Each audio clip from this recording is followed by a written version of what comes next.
നമസ്തേ friends. ഇന്ന് ചെയ്യാൻ പോകുന്ന ടോപ്പിക്ക് ഒരു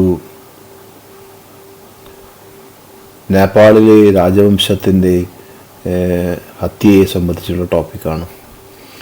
ആ വധം എങ്ങനെ നടന്നു എന്നുള്ളത് വ്യക്തമല്ല എന്നത്രേ. നേപ്പാളിലെ കൊട്ടാരത്തിൽ കഴിഞ്ഞിരുന്ന രാജകുടുംബത്തെ അവിടുത്തെ ക്രൗൺ പ്രിൻസ് തന്നെ വെടിവെച്ച് കൊന്നു എന്നാണ് പറയുന്നത്. അത് എന്താണ് കാര്യം, അതിൻ്റെ വാസ്തവികത എന്താണ്, അതിനെ ചൊല്ലി ഒരുപാട് വിവാദങ്ങൾ നടന്നു. അതിനെപ്പറ്റി വ്യക്തത ആർക്കും ഇല്ല എന്ന അവസ്ഥയിൽ തന്നെയാണ് ഇപ്പോഴുള്ളത്. അതിനെപ്പറ്റി പുസ്തകങ്ങൾ ഒരുപാട് രചിച്ചു, അവരുടെ ചരിത്രവും ഒക്കെ പറയുന്ന പുസ്തകങ്ങളുണ്ട്.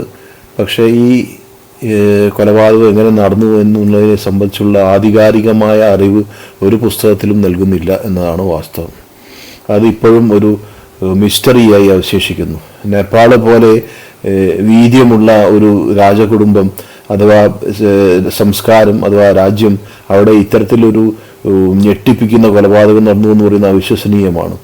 നേപ്പാളിൻ്റെ ചരിത്രം പരിശോധിച്ചാൽ നേപ്പാളിനെ കൊളോണൈസ് ചെയ്യാൻ ഒരു പാശ്ചാത്യ ശക്തിക്കും സാധിച്ചിട്ടില്ല, ബ്രിട്ടനും സാധിച്ചിട്ടില്ല. അതാണ് കഥ.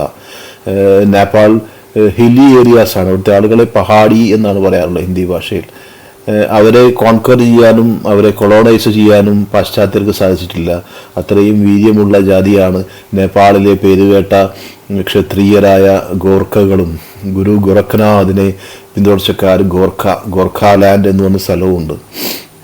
അവരുടെ യുദ്ധവീര്യവും പോരാട്ടവീര്യവും പിന്നെ മലമുകളിലെ സംഘർഷം നടന്ന യുദ്ധരീതിയും ഒക്കെ താങ്ങാൻ പറ്റാതെ പാശ്ചാത്യ ശക്തികൾ മുട്ടുമടക്കുകയാണ് ചെയ്തത് അവരുടെ മുന്നിൽ.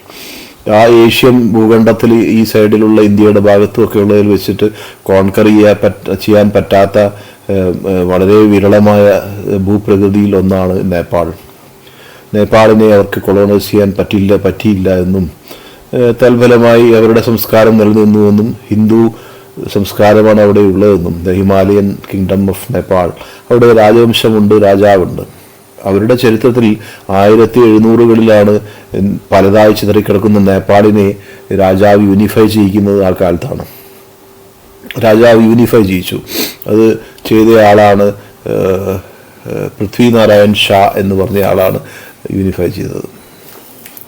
അദ്ദേഹം ഈ ഫ്രാക്ഷൻസ് ഓഫ് നേപ്പാളിൻ്റെ ഈ ചിതറിക്കിടക്കുന്ന രാജവംശങ്ങളെ അദ്ദേഹം ഒന്നിച്ചു ചേർത്തു. പിന്നീട് അദ്ദേഹം അദ്ദേഹം ഗോർഖാലാൻഡിലെ ആളായിരുന്നു. അദ്ദേഹം കാഠ്മണ്ഡു കീഴടക്കാൻ ശ്രമിച്ചപ്പോൾ അദ്ദേഹത്തിന് ദർശനമുണ്ടായെന്നും സ്വപ്നത്തിൽ അദ്ദേഹം ഗുരു ഗോരഖ്നാഥിനെ കണ്ടുവെന്നും ഒരു പ്രത്യേക വേഷത്തിൽ കണ്ടുവെന്നും ആ ഗുരു ഗോരഖ്നാഥ്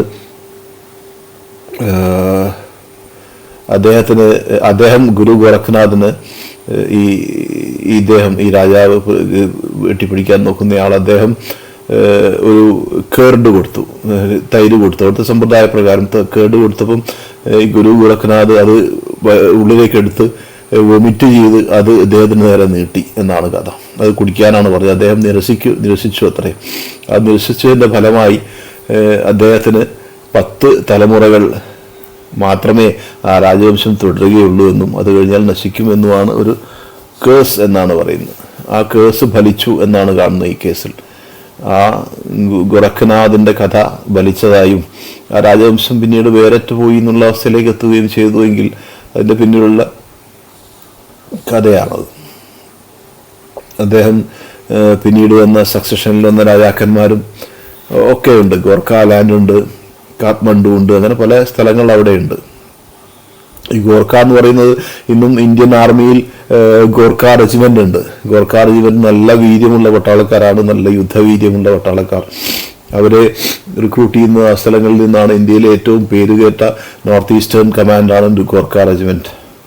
അവർക്ക് രാജസ്ഥാനിലെ ക്ഷത്രിയരുമായി രജ്പുത്തുകളുമായി ബന്ധമുണ്ടെന്നും അവരുടെ പിന്തുടർച്ചക്കാരും ആണെന്നും രണ്ടും തമ്മിൽ ബന്ധമുണ്ട്. നേപ്പാൾ രാജവംശവും രജ്പുത്തുകളും തമ്മിൽ ബന്ധമുണ്ട്. നേപ്പാൾ രാജവംശവും കേരളത്തിലെ നായന്മാരും തമ്മിൽ ബന്ധമുണ്ട് എന്നും പറയുന്നത് കേൾക്കുന്നുണ്ട് ചരിത്രം. അപ്പോൾ അവർക്ക് നല്ല പോരാട്ട വീര്യമുള്ള യുദ്ധം ചെയ്യുന്ന ആളുകളാണ്. പിന്നെ അവിടുത്തെ ക്ഷേത്രങ്ങളിൽ പശുപതിനാഥ ക്ഷേത്രമായാലും കാളി ക്ഷേത്രമായാലും അവിടെ താന്ത്രിക പാരമ്പര്യം ഇന്നുമുണ്ട്. അതായത് വേറിട്ട് പോകാതെ താന്ത്രിക പാരമ്പര്യമുണ്ട്.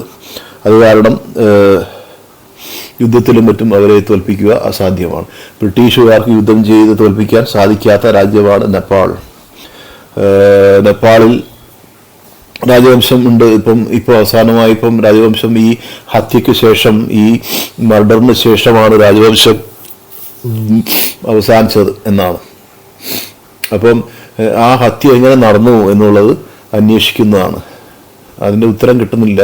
അതൊരു സൂപ്പർ നാച്ചുറൽ കേസാണോ എന്ന് വെറും സംശയിക്കുന്നു പലരും. ഇപ്പോൾ നമ്മുടെ നാട്ടിലെ ചതിയൻ ചന്തു എന്ന് പറഞ്ഞ കഥയുണ്ടല്ലോ, ഈ വടക്കൻ പാട്ടുകളിലുള്ള കഥ. അതിനെ പറ്റിയിട്ട് പറയുന്നത് എന്താ, ചന്തു ചതിച്ചു, മാറ്റച്ചിരിക കൊടുത്തില്ല, ചന്തു ചതിച്ചു എന്നാണ് നാട്ടിലെ കഥകൾ പ്രചാരത്തിലുള്ളത്.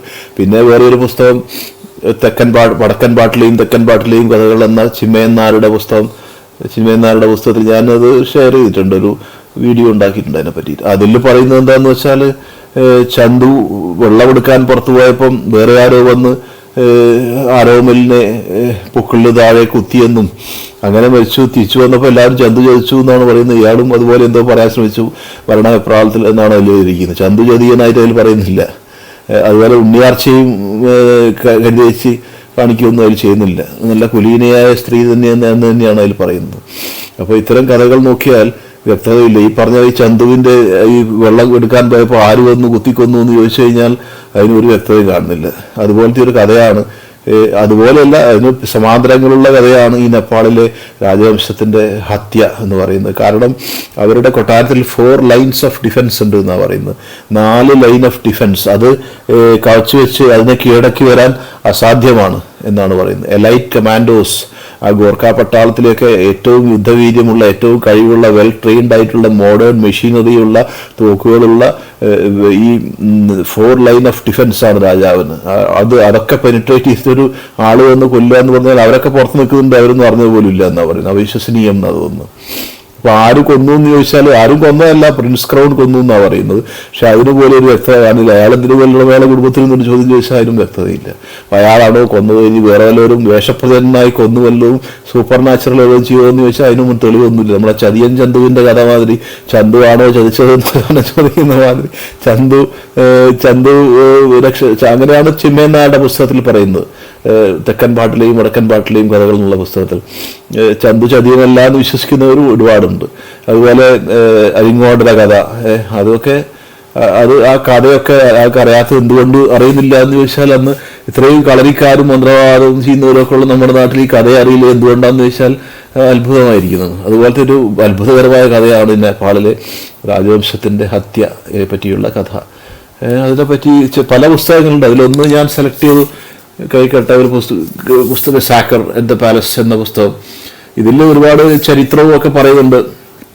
നേപ്പാൾ രാജവംശത്തിൻ്റെ ചരിത്രം ഈ പറഞ്ഞ മാതിരി പൃഥ്വിനാരായൺ ഷാ യുണൈറ്റ് ചെയ്തെന്നും 1700-കളിൽ പിന്നീട് നടന്ന ബഹദൂർ ഷാ എന്ന് തുടങ്ങിയ ആളുകളും വേറെ പല ആളുകളും സക്സഷനിൽ വന്നവരും അവിടുത്തെ പ്രിൻസിപ്പളായിട്ടുള്ള 3 സ്ഥലങ്ങളും അവർ യുണൈറ്റ് ചെയ്തതും, പിന്നെ ആംഗ്ലോ നേപ്പാളീസ് വാറിൽ ബ്രിട്ടീഷുകാർ ജയിക്കാൻ പറ്റാതെ പോയതും ഒക്കെ അതിൽ പറയുന്നുണ്ട്. അപ്പം അത് ഒരു കഥയായി പറയുന്നുണ്ട്, ചരിത്രം ഭംഗിയായി പറയുന്നുണ്ട്.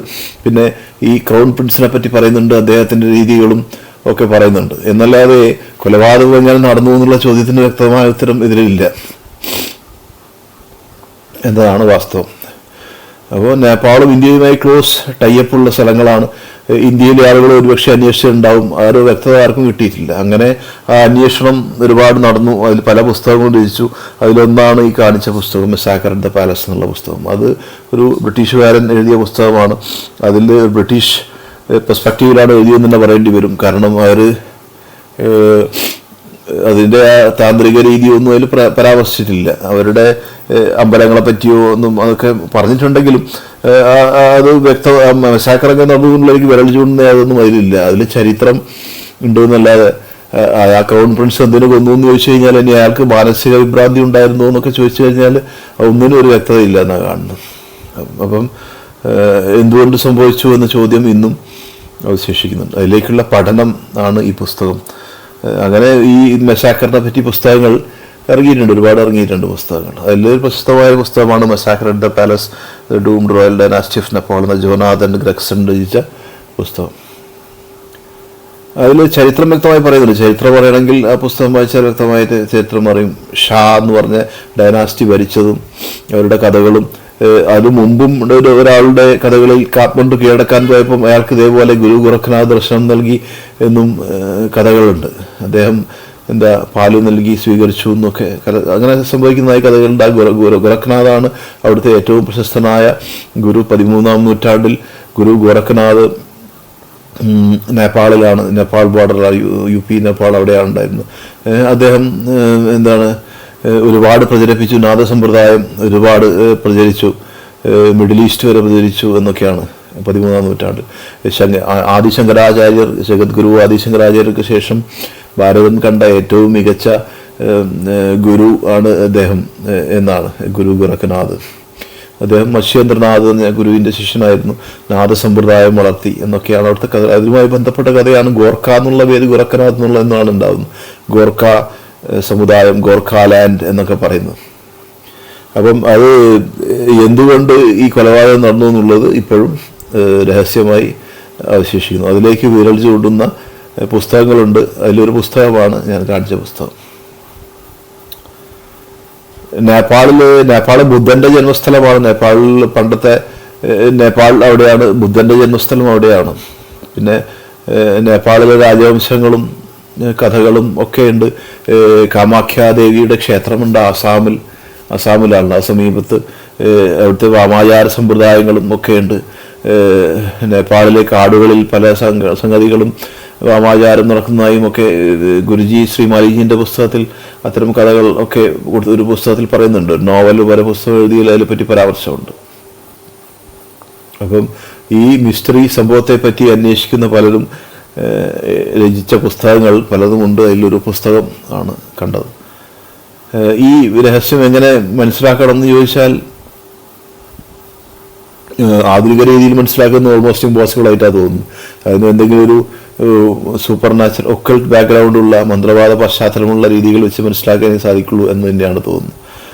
അതും നമ്മളെ നേരത്തെ പറഞ്ഞ ചന്തുവിൻ്റെ കഥയൊക്കെ നോക്കുമ്പോൾ അതൊക്കെ രഹസ്യമായി അന്വേഷിക്കുന്ന ചരിത്ര സംഭവങ്ങളാണ് അതൊക്കെ.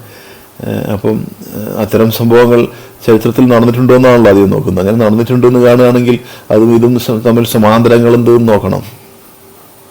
എന്നല്ലാതെ ആ കഥയൊന്നും അങ്ങനെ അസ്യൂം ചെയ്ത് പറയാൻ പറ്റില്ല. റോയൽ ഫാമിലിയെ പറ്റി പറയുമ്പം എന്തെങ്കിലും കഥ പറയാൻ പറ്റില്ലല്ലോ. അപ്പം അത് കൂടി ശ്രദ്ധിക്കണം. അതിലൊരു വ്യക്തത ഇനിയും കിട്ടിയിട്ടില്ല എന്ന് തന്നെയാണ് കാണുന്നത്. അതിലേക്ക് വിരൽ ചൂണ്ടുന്ന ഒരു പുസ്തകങ്ങളുടെ വായനയിലൂടെയും മനസ്സിലാക്കുന്ന കാര്യങ്ങൾ ആണ് ഈ വീഡിയോൻ്റെ പശ്ചാത്തലം. അതിൻ്റെ ബാക്ക്ഗ്രൗണ്ടിലുള്ള അതാണ്. അത് എന്തെങ്കിലും കാലത്ത് ഈ ചുരുൾ രഹസ്യം അറിയും എന്നും സാധാരണ ജനങ്ങൾക്ക് അതിൻ്റെ അവരുടെ ജിജ്ഞാസയും അവരുടെ വിഷമവും മാറ്റാനും ഈ കഥ മനസ്സിലാവും എന്ന് തന്നെ നമുക്ക് പ്രത്യാശിക്കാം. Thank you.